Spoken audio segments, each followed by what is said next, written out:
এক মিনিটে বিশ্ব সংবাদে সবাইকে আমন্ত্রণ। পেঁয়াজ রপ্তানিতে নিষেধাজ্ঞা প্রত্যাহার করল ভারত। ইন্দোনেশিয়ায় $1.5 বিলিয়ন বেশি বিনিয়োগ করবে মাইক্রোসফট। আমি আলোচনার জন্য প্রস্তুত বলেছেন ইমরান খান। নাইজেরিয়ায় বন্দুকধারীদের হামলায় নিহত 25। ব্রাজিলে বন্যায় নিহত 39, নিখোঁজ 70। বাইডেনের মন্তব্য দুর্ভাগ্যজনক, জানিয়েছে জাপান। ইন্দোনেশিয়ায় বন্যা ভূমিধসে 15 জনের মৃত্যু।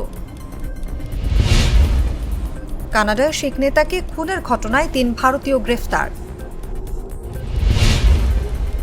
পাকিস্তানে বাস খাদে পড়ে 3 নারীসহ নিহত 20।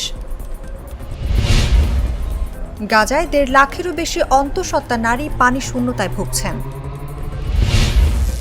করিম চাচা, আপনার প্রিয় মানুষদের কখনো বিপদে ফেলতে চাইবেন না স্যার। তাহলে আমাদের বিপদে রাখা কি ঠিক হচ্ছে? এজন্যই বিজলি কেবলস সবচেয়ে ভালো ও নিরাপদ। ফ্লেম রিটার্ডেন্ট পিভিসি দিয়ে তৈরি বিজলি কেবলস, নিরাপদ আজীবন। এখানে শেষ করছি এক মিনিটে বিশ্ব সংবাদ। এতক্ষণ সাথে থাকার জন্য ধন্যবাদ সবাইকে।